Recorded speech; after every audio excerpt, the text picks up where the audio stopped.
What's up guys, Tano Brock here with another video. Today we're talking about Logic Pro X 10.5. It's out, it's awesome, and let's just get right into it. But first, I've been working on this cool new intro and I think it turned out pretty sweet, so let me know what you think in the comments. Let's go!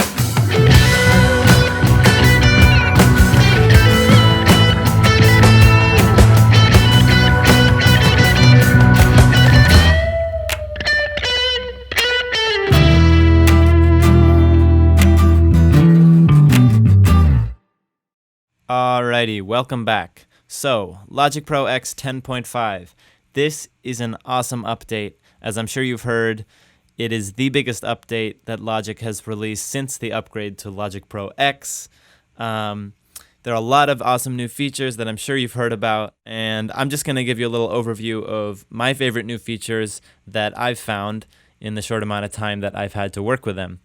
So when you open up Logic for the first time after updating, you're going to notice one notable difference to the main interface, and that is this little toggle switch up here, and that is the way to access Logic's new live loops grid. So this to me pretty much seems like Logic's attempt to enter the world in which Ableton has dominated recently, and that's the world of live looping and enabling producers and artists to perform live arrangements of their music electronically with MIDI controllers, etc.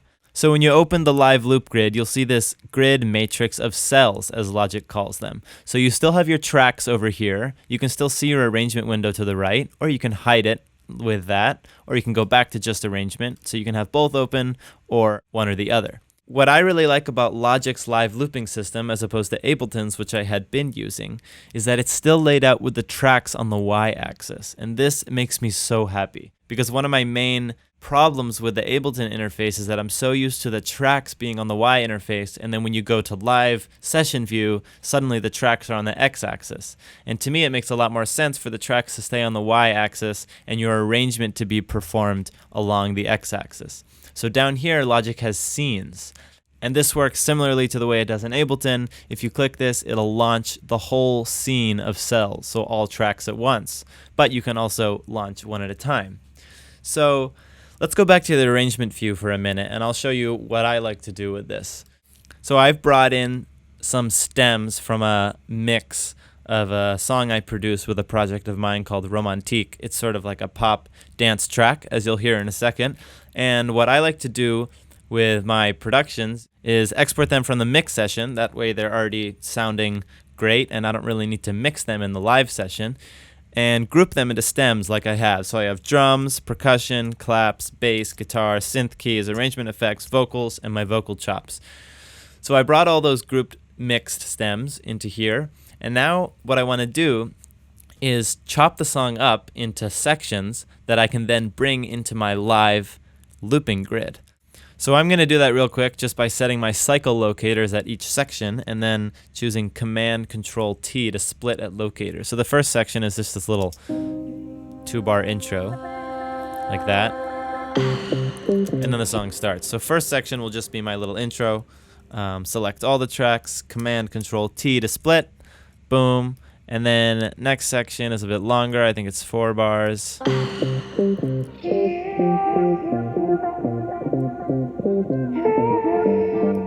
Never mind, it's 8 bars.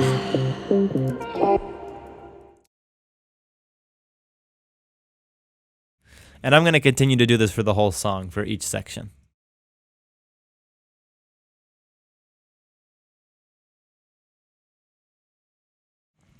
Alright, so now I've got my whole arrangement chopped up into different sections, like intro, verse, pre-chorus, chorus, drop, second verse, etc. So now, check this out. This is the really cool part and why I love the way you can just work between arrangement view and live loops view. So if we toggle over to live loops grid, and let's kind of split these in the middle a little bit more, zoom out. I'm going to select all of these regions, and I'm just going to drag them over and drop, and look at that. Immediately, my arrangement is all in the live loops grid. So if I play a scene,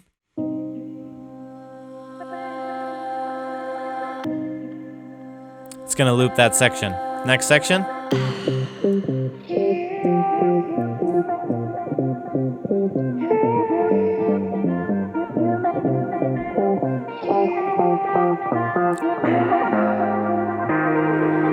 Gonna toggle the next section. In a dream you came running to me, and ever since I've been looking for you. Tell me, why do you treat me so sweet? You make all my dreams And the drop. come true.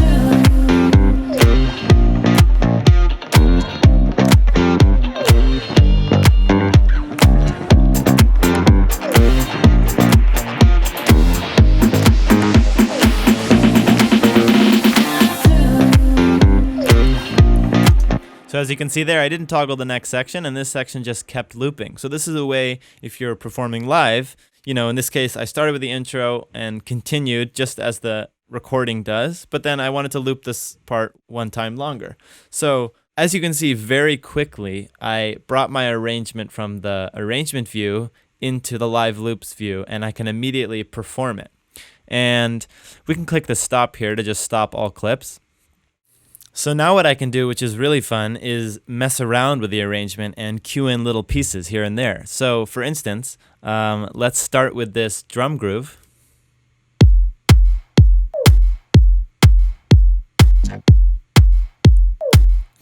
All right, so I got that going. And next, let's bring in these guitars. So cue it one bar before.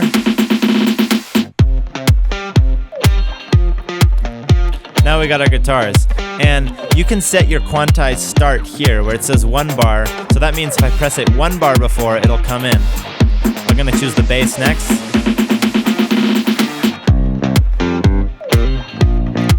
So now we got drums, guitar, and bass. All right. I'm gonna bring these synth keys in.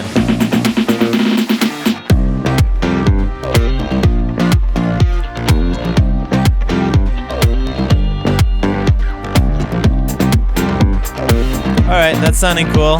Now we just want to launch this whole scene. Let's see how this sounds.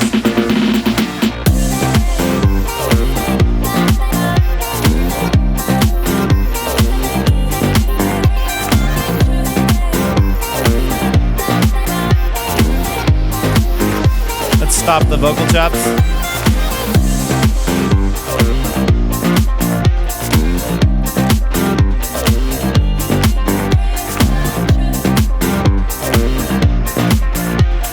Now let's hear what happens if we take out the drums.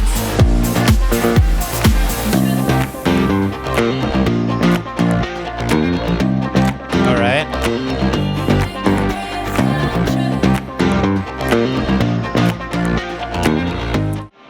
So as you can see, that can get really fun really quick, and I could definitely do that for hours and not get tired of it. But there's a little bit more to this. You know, you can also, so let's hide the arrangement view. You can also record in tracks directly. So if I assign an input source here and say I have a microphone hooked up, it actually will allow me to record directly into this cell. So if I wanted to actually perform a song live from scratch without any pre-made loops, I could actually record into each cell, have it loop, and then go on to the next cell and record that. So that's a really cool option. You can change the parameters of each cell by going up to this little cell menu here.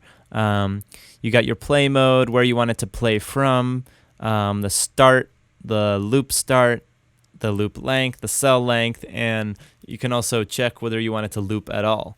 So those parameters can be useful. Another really cool part of this new live looping part of Logic is the remix effects. So you can go ahead and put this first on your inserts on your master bus, and it's here under multi-effects, remix effects, and then make sure you choose stereo.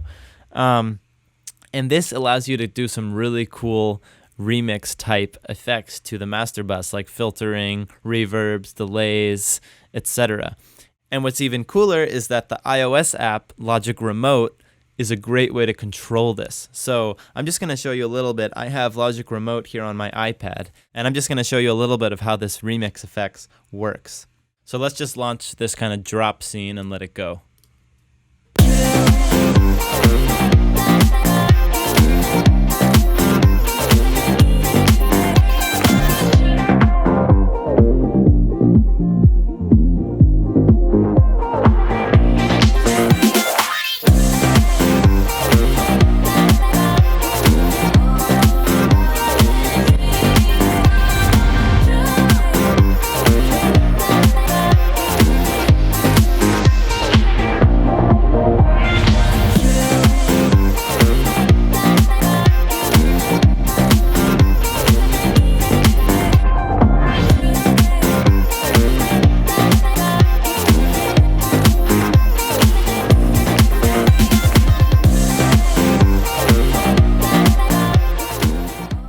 So you get the idea. That can be fun.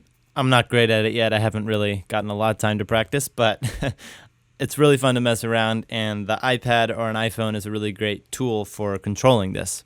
One more thing I want to say about Logic's live looping system is that you can actually record a live arrangement using the live loops. So if we go back to our arrangement view here and we enable this, which says enable performance recording, and I'm going to put my cursor after these stems that I have exported. And as long as this is selected and I press record, we should be able to create a live arrangement. So let's go ahead and press record.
All right, so as you can see, these regions appeared over here in the arrangement view.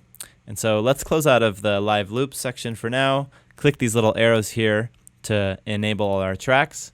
And now this is our arrangement just as we performed it. And you can see how it's divided into the live loops that I have set over there. All right, so the next new feature I want to talk about is Sampler. So Sampler is Logic's replacement to the very outdated EXS24 instrument. And as clunky as it was, I used the EXS24 all the time because I made a lot of custom sample instruments of sounds that I recorded, and it was the perfect tool for that application. But now everything just got even better. So if we choose Sampler from the software instrument dropdown, and open it up, you'll see we got a whole new redesigned interface here. And this is basically like a modular type sampler. We have our synth module, our mod matrix, modulations, and then if we enable these two, we have our sample mapping and a zone where you'll see the audio file of the particular sample that you have selected. So this is a really, really smart plugin. It can do a lot of auto mapping for you if you just drag in audio files. So to demonstrate this, I'm just going to bring in some samples I have from Samples from Mars. This is a mono bass synth, and as you can see, it's only sampled in octaves. We have C0, C1, C2, C3, C4, etc. And what's so cool about Sampler is that it'll fill in all those spaces. So if we drag all these audio files over the sampler, we get a couple options. We can either drag them directly over the piano roll in different ways. We can go up here and do chromatic, which will just chromatically place them on the piano roll. That's not what we want. And then there's optimize, which is using Sampler's smart analysis algorithm. And for this situation, we're going to choose zone per file. And that dropped it in. And now, as you can see, it placed one file per octave. So if I play this instrument on my keyboard,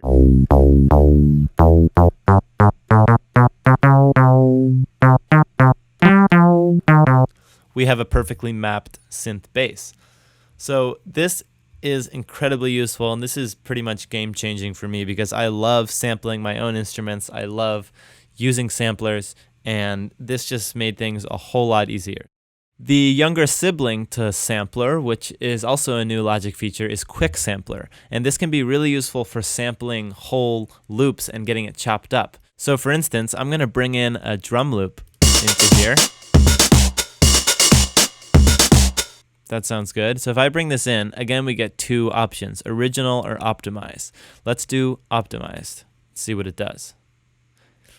So just like that, it's imported. You have classic, one-shot, and slice. So the best part about this, I think, is slice. This automatically slices up the audio file at its transients, and now you can play each transient separately on your keyboard like an instrument.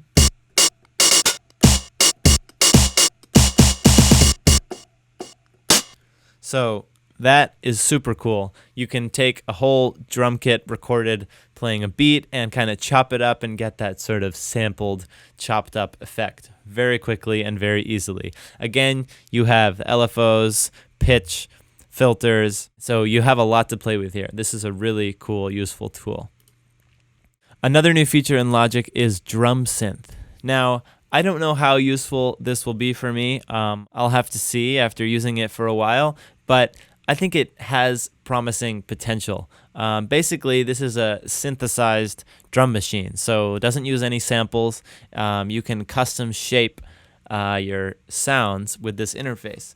So you have kicks, snares and claps, percussion, and hi-hats, and within each of these you have more specific options. So if we start with the kick, it's kind of a nice 808 sounding kick. You can edit the decay, make it tighter. This kind of adds some drive to it. You can change the pitch, tone. I actually found that I really liked the hi-hats. Now, when you first play them, they sound terrible. But if you shorten the decay a lot, bring that up,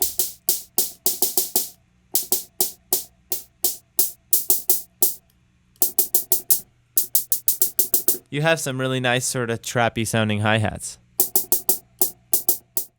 Up next, we got Logic's new Drum Machine Designer plugin. So this has been a part of Logic for a while now, but now with the addition of Sampler and Quick Sampler, this is redesigned to incorporate those new technologies.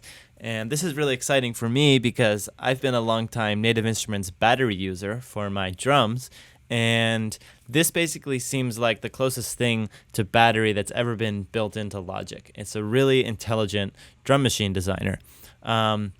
So just to give you a quick demonstration of how it works, if I drag in a bunch of drum samples here, you'll see we immediately get this add quick sampler. So if I drop them in, it'll analyze all these files just like it did in quick sampler and map them to this drum grid. And now if I play on my MIDI keyboard, we have a drum kit mapped to our keyboard. Now, it might not be in the order we want, but we can easily reorder them just by dragging. You can make sure this is on by reorder pads, change sounds. You can also have it on visual only if you don't want it to actually remap. But if I drag this here, let's say I want my snare there. You can also have it learn the note. If I click learn note, let's say I want my snare to be on E. And now it is. And automatically you have this really nice view here where you can see the sample. And then if we click here to Quick Sampler Detail, we have the same controls we had in Quick Sampler. You have your LFOs, mod matrix, pitch, filters, and your amp where you can change the panning and the volume. And then you have your pad controls, which changes parameters of the pad and not the sample itself. So whatever sample you want there will abide by these pad controls. So I'm really excited to get to know this plugin more. It seems like an awesome addition to Logic, and I'm definitely going to play around with creating some drum kits with this. And last but definitely not least, we have Logic's Step Sequencer. Now, I've been waiting a long time for Logic to implement something like this into their built-in interface, and this is exactly what we were all waiting for. So I have a drum designer loaded into this track with the Bright Bass House kit, and if we bring up our editor, we can immediately click Step Sequencer, where we used to just see piano roll, score, and smart tempo. Now we have Step Sequencer. So we can literally just draw in our drum beat. You can put in a kick, get a snare, some hi-hats.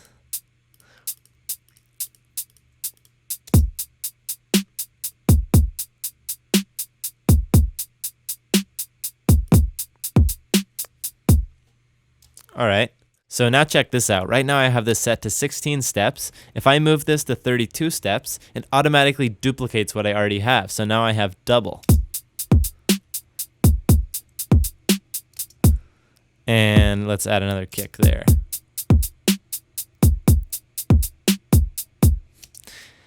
Sweet. Now check this out. This is what I really love about this step sequencer. If we bring down this drop down on one of our rows on our hi-hat, we can add in note repeats to make that kind of trap sound. So let's bring that in.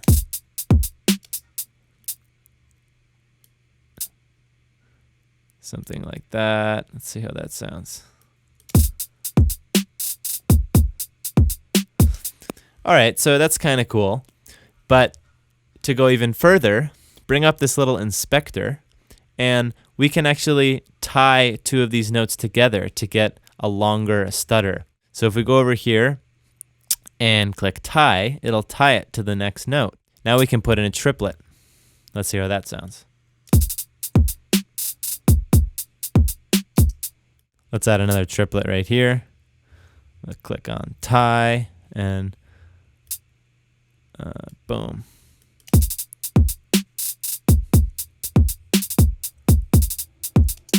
That doesn't sound so great. Let's make it 4.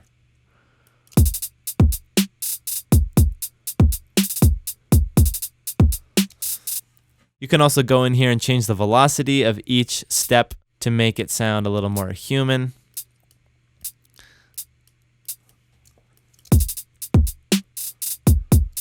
Something like that.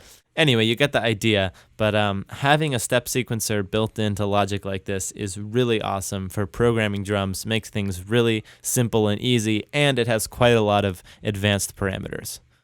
All right, guys, that pretty much wraps it up for me today. Those are just some of my favorite features of the new Logic update, and I've had a lot of fun messing around with it. I hope you have too. Let me know what your favorite features are in the comments. Make sure to subscribe, hit the like button, and see you in the next video.